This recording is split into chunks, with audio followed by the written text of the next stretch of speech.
This is Overtime, a live series brought to you by Lynx and War Room Media, where we talk about basically anything we want. And here are your hosts, Greg Williams and Ryan Ray. Oil prices. We should just call it. Refresh. We should just call this Refresh that. this segment. Ryan's blood pressure. Howdy, Alyssa. Good to have you this morning. If I could talk, that would be nice. Here we go.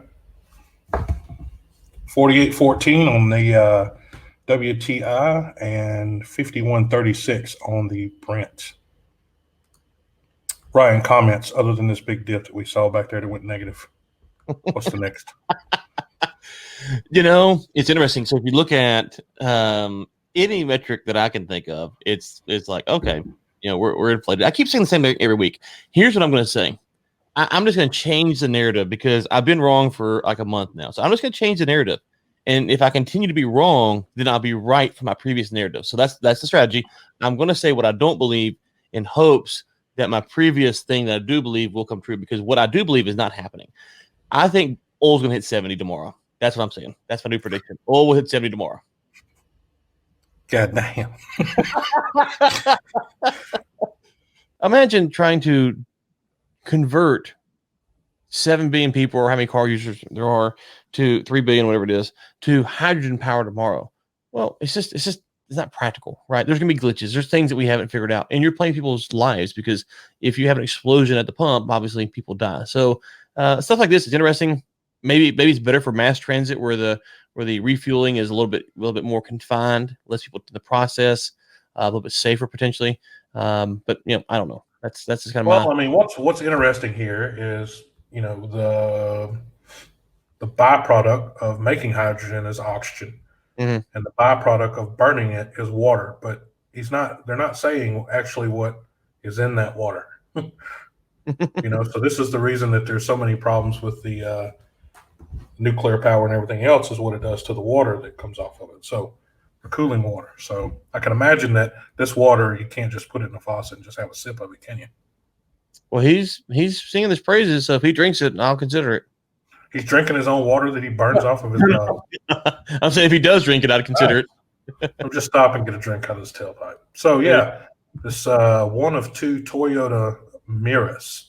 I guess he's converted completely over. So that's the only guy I know, and I don't know him. I just read the story. Doesn't look like any carburetor I've ever seen. Yeah, I want to see him fill it up though. But you see what I'm saying? Like the fill up on this stuff. Looks like he got it. Looks like he goes to the welding machine to do it. That's what I'm saying. So think about doing that for the masses. I'm sure there could be a potentially more efficient way to do it, but it's not. But you know what you see there, that's not going to work for 330 million Americans. No. But look at here though. Okay, so I don't ever knock anything, obviously, until I try it first, but it's 0 to 60 in 2.2 seconds. It's got a top speed of 220 miles. What? That can't be right. Okay, so since I've read that, the whole article is now trash. There's no way it's 221 miles. Automobile car.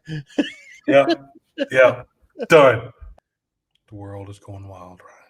You know, I was telling someone, I was on the phone, I was with some friends the other day, and it was a 3-way call that I kind of got looped into anyways, doesn't matter. And I was giving a hard time about, I was on the phone with one guy, he goes, hey, hold on a second.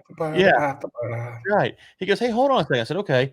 And then he clicks back over, he goes, hey, guess who's on the phone now? And so whoever the person who called him, which is a mutual friend of ours, he's like, so we're all on the phone. And so I was like, it feels like a conspiracy against me, you know? And they said, well, it would be hard. And so I started naming party line. Right. I said, well, you know, you got the China stuff. And then, you know, here's one thing I didn't tell, and this is not really a story behind it, it's just a fact. I met with the ambassador from Bali like 2 months before they had the coup. Like, I don't know if that's like, if I'm tied to that anyway. I'm not. I had nothing to do with it. But there are pictures out there. I thought about this. There's a coup. I met with him. Did you have your pocket knife on you? I didn't have nothing. I had nothing. I had nothing to do with the coup. I'm not for or against the coup, to be honest with you. I have no idea why there was a coup, but it's just funny because literally there's a picture of me with the guy, and then I don't think he was involved with it either, but it's just one of those weird connections. And so there's What were you doing? What were you meeting with the guy from Bali with? Molly, we were trying to get their lock blade pocket knife policy revamped. So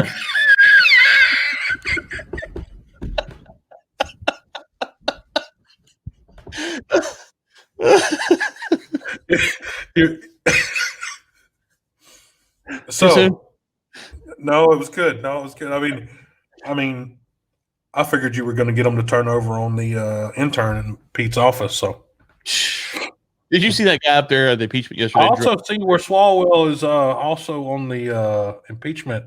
Yeah, court. I'm sure his intern's out there helping him out.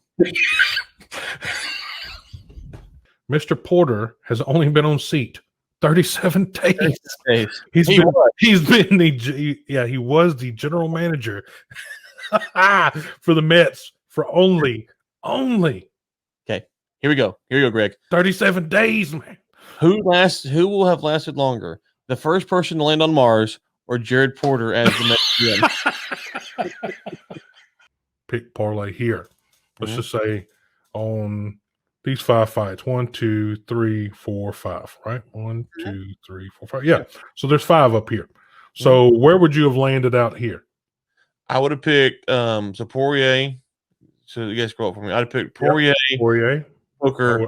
I would have been Hooker. I picked Jessica I would have picked Jessica as well. Muradov. I would have picked Muradov. Yeah. So we're 2 and then I don't know on this one. I don't know. I'd have just picked the favorite because I don't know. So I'd have picked Rebus because I don't know either of those ladies. So we'd have gone 2 and 3. Yeah, we would have done one better than he had. So, I mean, it doesn't sound like we're professionals either. I like fights too. But there's a decent chance, and I'm trying to get the details worked out now, that I might go to Spain to run with the Bulls. Oh, in July. Oh.